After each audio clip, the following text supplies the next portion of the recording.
La parole est à Madame Justine Bénin.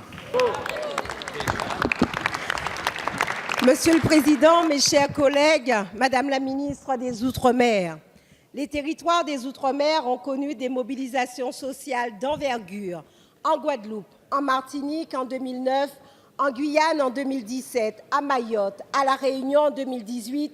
Le trait commun de ces mobilisations, le pouvoir d'achat, la vie très chère et la non prise en compte de nos spécificités et de nos identités.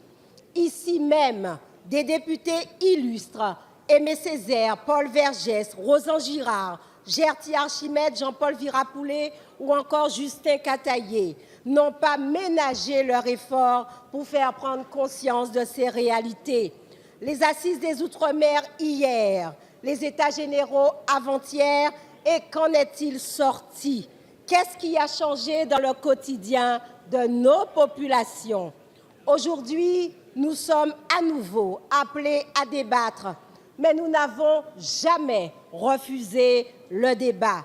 Mais sachons, mes chers collègues, tirer les leçons du passé. Madame la ministre, posons comme postulat l'éternel conflit entre l'appartenance à la République et la reconnaissance de nos identités, ce qui déterminera, je suis sûre, la légitimité de la démarche et de l'adhésion. Nous ne pouvons plus reculer sur les questions liées à l'embauche locale, à l'exode de notre jeunesse, à la crise démographique. Nous devons aussi avoir des réponses concrètes sur la couverture sanitaire, sur l'emploi, sur la sécurité et sur l'adaptation de la gouvernance de nos territoires afin de relever de nombreux défis.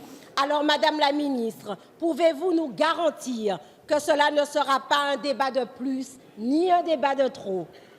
Merci, chers collègues. La parole est à Madame Annick Girardin, ministre des Outre-mer.